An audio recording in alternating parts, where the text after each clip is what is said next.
өткөрүлөт. Assalamu alaikum. Biz азыр жаңа түшүнүк талкуулап атабыз да. Пломбу дегенде жөнөкөй адамдар эмнени түшүнөт? Электроситтегич бар эмеспи? Ошол жердеги пломб дегенди түшүнөт. Биз эми бөлүп коет эмеспиз, туурабы? Тарыхый адабият, анан экономикалык адабият, бул техникалык адабияттагы жаңы терминология. Ошону жөнөкөй жатык менен түшүндүрүп берсеңиз, навигациялык пломбу деген эмнени түшүндүрөт? Формасы кандай болот, каяка илинет, негизги максаты эмне? Азыр бир топ нерсени кагазында окуп бердиңиз, аны көп адамдар түшүнгөн деле жок, ачыгын айтканда. Эми пломба өзүбүз билгендей бул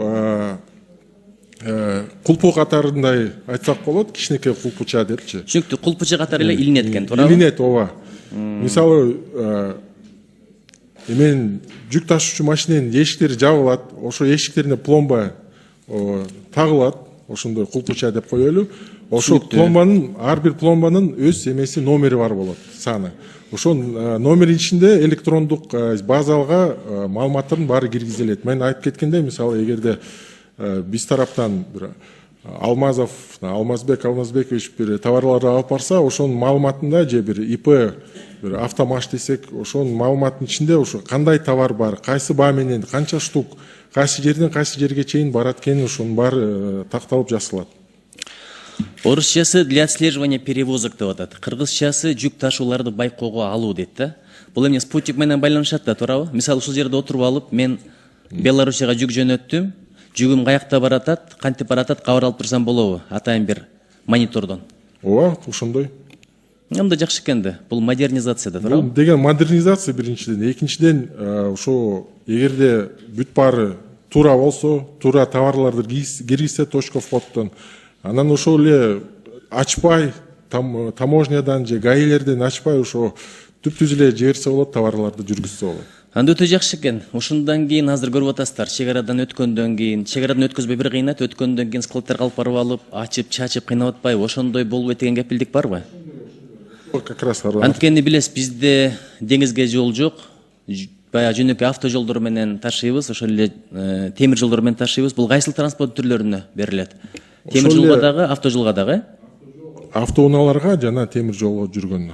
Кийинки суроо, оператор ким? Национальный оператор. Улуттук оператор мен айтып кеткендей, ондой компания катышкан болчу, ошонун арасында бир компания алынган, АМАП деген, Ассоциация международных автоперевозчиков. Кыргызстандыкыбы? Кыргызстандыкы, биздики эле. Тесттен өттү да, туурабы? Межвет Пилоттук долбоор болду да. Ошол компания межвет эмесинен өткөн, комиссиядан өткөн, пилоттук долбоордон да өткөн. Азыр мен кечирип коесуз, бул жакта жардамчыңыз айтып атты да, пилоттук долбоор болду, тестирование болду деп. Менимче ГНС болду деп айтты окшойт, туурабы? Эгер жаңылбасам.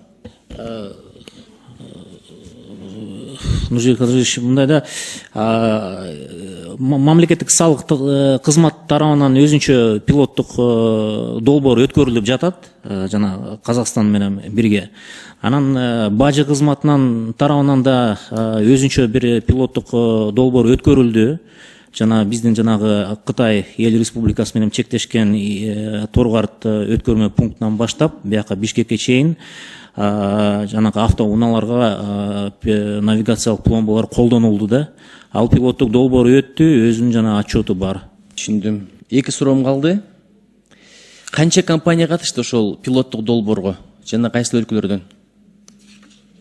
КНС-тикин айтып бериңизчи, салык кызматы өткөзгөн пилоттук долбоорду тестированияда.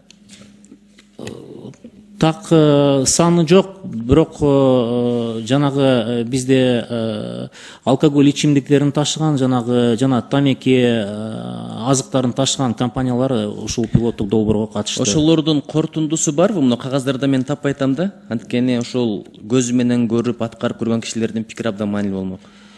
Нуржигит Кадырович, биякта мындай да, азыр салык кызматы өзүнчө өткөргөн да, ал пилоттук долбоор, анан бул азыркы демек жок экен. Акыркы суроо.